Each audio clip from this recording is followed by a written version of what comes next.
Assalamualaikum warahmatullahi wabarakatuh. Di sini kita akan menyampaikan materi kita selanjutnya, yaitu optimasi pengelolaan data besar menggunakan participation table. Sebelumnya kami dari kelompok 2 dan izinkan kami memperkenalkan diri kami terlebih dahulu. Yaitu saya, Fahmi Fikran Jati, dan juga dua rekan saya. Saya Arjuna Francesco. Saya Najwa dan Sabrina.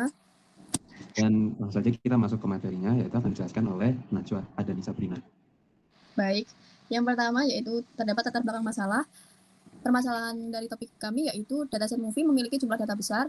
Query berdasarkan tahun rilis dapat membaca banyak baris. Tabel besar membutuhkan pengelolaan storage. Data lama dan data aktif perlu dipisahkan secara logis, serta partitioning membantu pengelolaan tabel besar.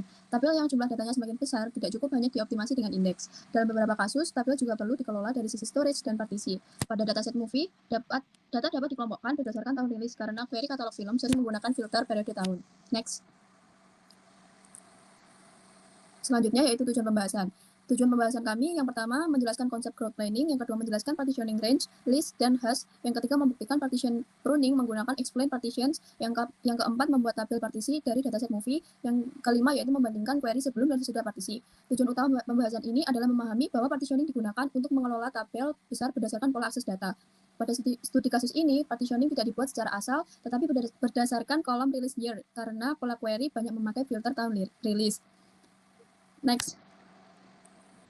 Selanjutnya yaitu crowd planning pada database.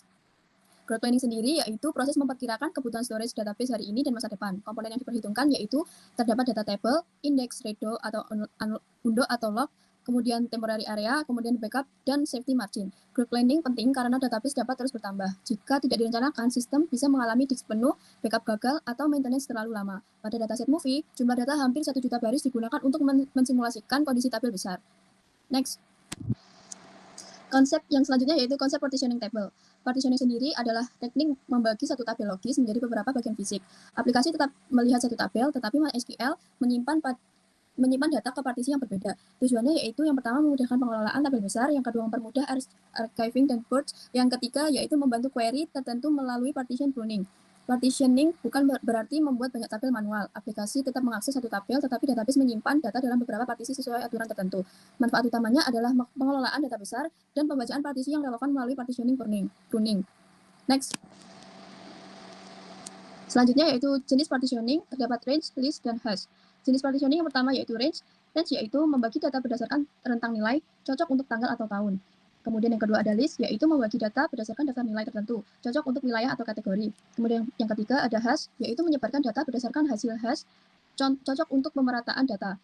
Range sendiri cocok untuk data berbasis waktu seperti tahun rilis film. List cocok jika data ini dikelompokkan berdasarkan nilai tertentu, misalnya negara atau kategori. Hash sendiri cocok untuk distribusi data yang lebih merata, tetapi tidak seintuitif range dan list untuk life cycle data. Next.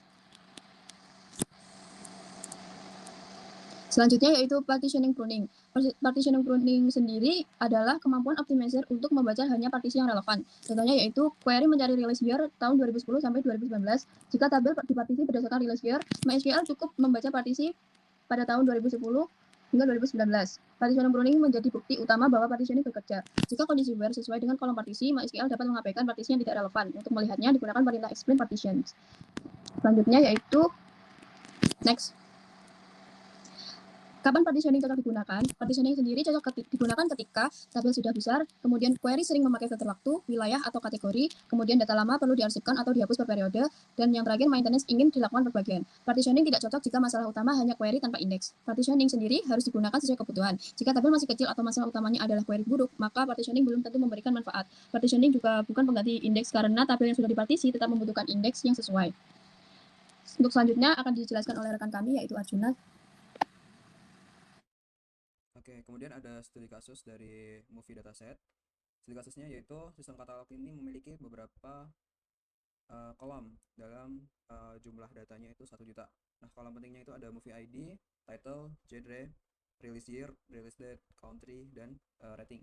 Kemudian masalahnya itu query berdasarkan rentang tahun rilis dapat banyak membaca data.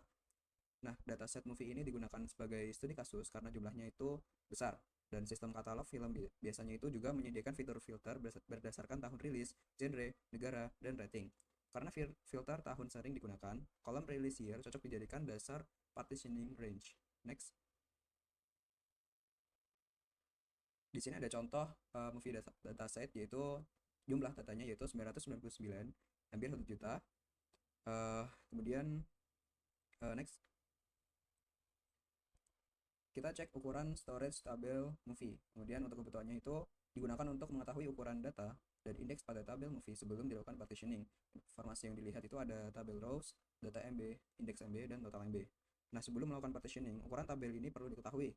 Hal ini sesuai konsep group planning karena pengelolaan tabel besar tidak hanya dilihat dari jumlah baris, tetapi juga dilihat dari ukuran data dan indeks. Next. Di sini ada contohnya yaitu query-nya dan hasilnya. Jadi di sini ada tabel name, tabel rows, dan data MB, indeks MB, dan total MB. Di sini kita tahu data MB-nya ada 137 MB dan total MB-nya sesuai dengan data MB-nya dan belum ada indeks MB-nya. Next. Kemudian ada query sebelum partitioning. Kebutuhannya itu kita itu menampilkan film dari USA pada rentang tahun 2010 dan 2000 sampai 2019. Query ini masih dijalankan pada tabel asli movie. Nah, kemudian tujuannya itu mendapatkan kondisi awal sebelum tabel partisi. Nah, query awal ini dijalankan pada tabel asli movie dan pada tahap ini belum ada pembagian partisi sehingga database masih membaca tabel secara umum. Next. Kemudian ini hasil query sebelum partitioning. Next. Dan query sebelum partitioning dan query-nya ini udah benar. Next.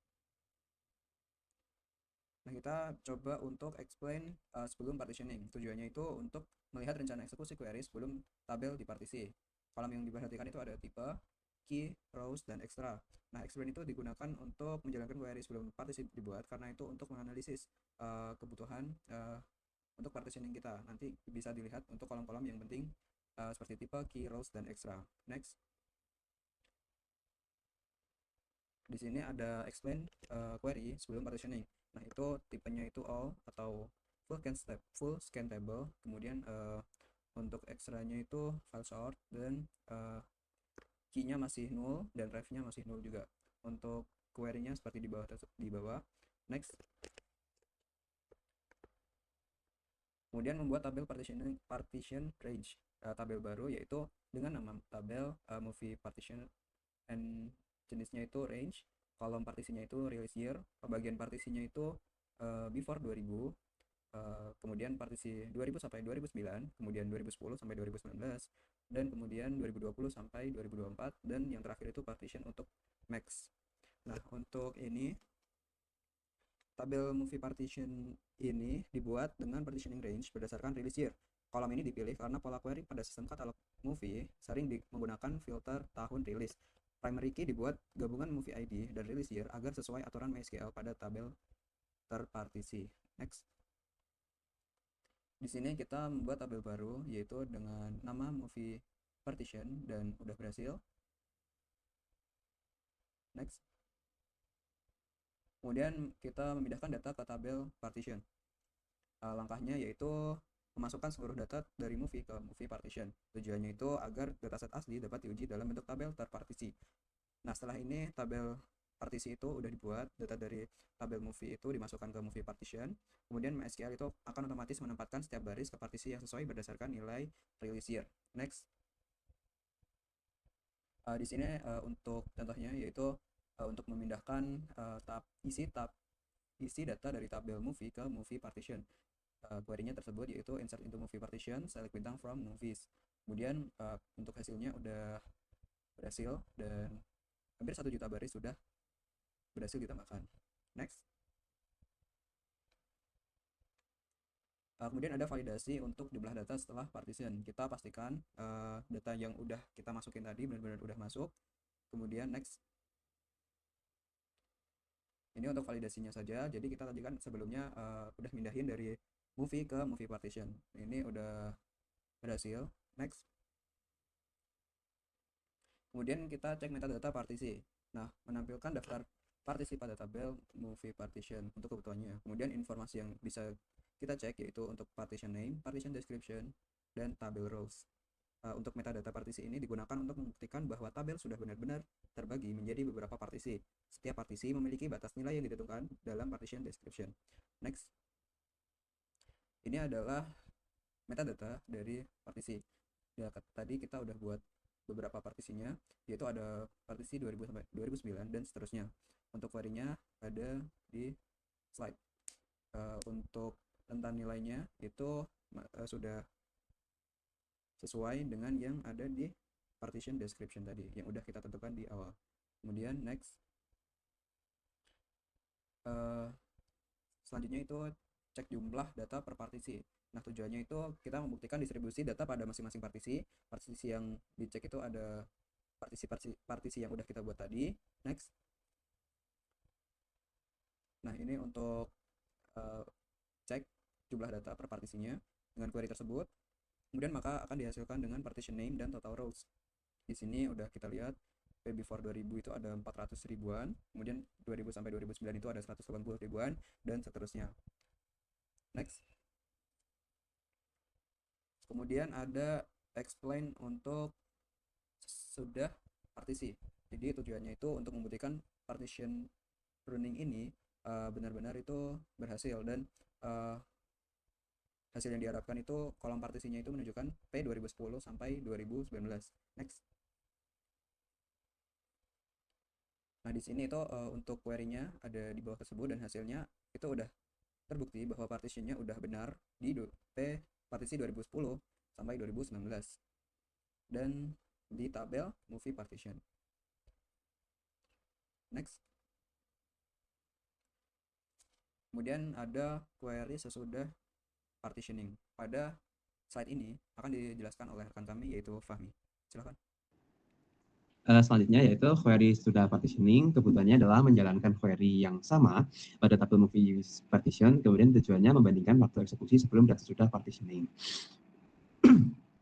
Query sesudah partisi menggunakan kondisi yang sama dengan query sebelum dipartisi. Perbedaannya terletak ada pada tabel yang digunakan sesudah partisi. Jika saja partitioning pruning belum berjalan, query ini hanya dapat membaca partisi yang sesuai. Ini bisa dilihat partitioningnya sudah bisa berjalan dengan sukses. Kemudian query salah pada tabel partition, yaitu ada query kurang optimal menggunakan fungsi year, relocate, dan juga select. Masalahnya terletak pada fungsi pada kolom buat filter kurang ramah optimasi, kemudian ada select yang mengambil semua kolom, dan query yang tidak langsung memakai kolom partisi release year. Tentu saja walaupun sudah dipartisi, query nanti tetap harus ditulis sesuai kolom partisi. Jika query menggunakan year, release date, SQL harus menghitung kembali semua fungsi pada kolom tanggal. Query juga kurang efisien karena menggunakan select bintang. Nah, ini bisa dilihat waktunya eksekusi itu ada di 1 detik, di mana tadi sebelumnya dijelaskan pada slide sebelumnya, query membuat filter kurang ramah optimasinya, dan juga select tadi akan mengambil semua kolom. Bisa dilihat partition before 2000, partition 2000 hingga 2000 sekian. Kemudian ada query benar pada tabel partition, yaitu bisa dilihat di sini hasilnya sudah dipartisi. Kemudian query yang benar menggunakan release year tadi yang ada di slide sebelumnya, menggunakan release year secara langsung. Dengan cara ini optimizer dapat menentukan partisi yang relevan, dan juga query lebih efisien karena tidak akan mengambil semua kolom tentunya. Selanjutnya ada di archiving dan purge pada dataset movie. Konsepnya ada pada archiving, yaitu memindahkan data lama ke tabel arsip. Kemudian ada purge, menghapus data yang sudah tidak diperlukan. Contohnya ada pada movie dataset kami, yaitu film sebelum tahun 2000 dapat dipindahkan ke arsip jika saja jarang diakses. Sebelumnya konsepnya itu seperti kayak pada tabel besar itu, data lama tidak harus selalu aktif. Jika saja film lama jarang diakses, data sebelum tahun tertentu dapat dipindahkan ke tabel arsip. Jika data sudah tidak diperlukan, proses purge dapat dilakukan. Pada tabel terpartisi, drop partition bisa lebih cepat daripada delete yang harus satu persatu. Ini query-nya, dan selanjutnya adalah hasilnya. Maaf ralat. Selanjutnya adalah maintenance partisi, yaitu drop partition. Konsepnya terletak ada pada drop partition, dapat menghapus seluruh pada data pada partisi tertentu. Ada contoh menghapus partisi data lama lebih cepat karena data jutaan baris. Dengan catatan jangan dijalankan pada data utama yang tentunya tidak ada backup. Sebelumnya data partition itu adalah data operasi yang sangat kuat. Jika sebuah partisi bersenjata lama yang memang sudah boleh dihapus, silakan. Penghapusan partisi ini akan lebih efisien daripada delete baris, namun operasi ini harus dilakukan hati-hati karena seluruh data partisi akan hilang sebelum yang seperti yang ada di slide sebelumnya. Kemudian yaitu maintenance partisi drop untuk query-nya seperti ini. Dengan catatan contoh saja, jangan dijalankan jika data masih dibutuhkan, dan jika saja kalau kalian datanya emang nggak ada backup-nya, jangan dilakukan. Kemudian ada online SIM, SEMA change data dan migrasi data besar. Online schema change yaitu perubahan struktur tabel besar dan dengan gangguan seminimal mungkin. Itu ada risikonya juga, durasinya lama, beban I/O dan CPU, butuh ruang disk tambahan, resiko lock atau downtime, dan migrasi data besar. Catatannya itu dapat dilakukan dengan batch, copy dan juga cutover. Pada tabel besar, alter tabel atau migrasi itu data tidak boleh dilakukan sembarangan. Perubahan struktur bisa memakan waktu yang lama dan membutuhkan ruang tambahan. Karena itu proses harus diuji di staging, dilakukan bertahap dan divalidasi sebelum di cutover. Ini dia contoh SQL-nya. Ini hanya untuk praktik, yaitu contoh migrasi bertahap berdasarkan movie ID. Di sini bisa dilihat warehouse-nya ada di movie ID tadi, dan order by-nya ada di movie ID juga. Kemudian ada perbandingan before dan after partition, yaitu yang dimana before partition, query membaca tabel movie secara umum, belum ada partition pruning, explain tidak menunjukkan partisi. Kemudian after partition, query membaca movies partition, explain partition menunjukkan partition 2010 hingga 2019, data dibaca lebih terarah berdasarkan rilis year. Keberhasilan partitioning itu tidak hanya dilihat dari query yang berhasil berjalan ya. Bukti yang lebih kuat adalah explain partition. Jika hanya partisi yang relevan yang dibaca, maka partition planning itu bisa dinyatakan berhasil. Kesimpulan, growth planning penting untuk tabel besar. Partitioning itu membagi tabel GIS menjadi beberapa bagian fisik, kemudian ada di range. Sebentar, mohon maaf. Partitioning membagi tabel logis menjadi beberapa bagian fisik, kemudian ada poin ketiga itu range, cocok untuk data berbasis waktu ataupun juga tahun. Partitioning planning membantu MySQL membaca partisi yang relevan, kemudian archiving dan purge membantu life cycle data. Yang terakhir ada di partitioning bukan menjadi pengganti index. Sekian dari kelompok kami yang bisa kami sampaikan. Atas kurang lebihnya kami mohon maaf. Terima kasih. Wassalamualaikum warahmatullahi wabarakatuh.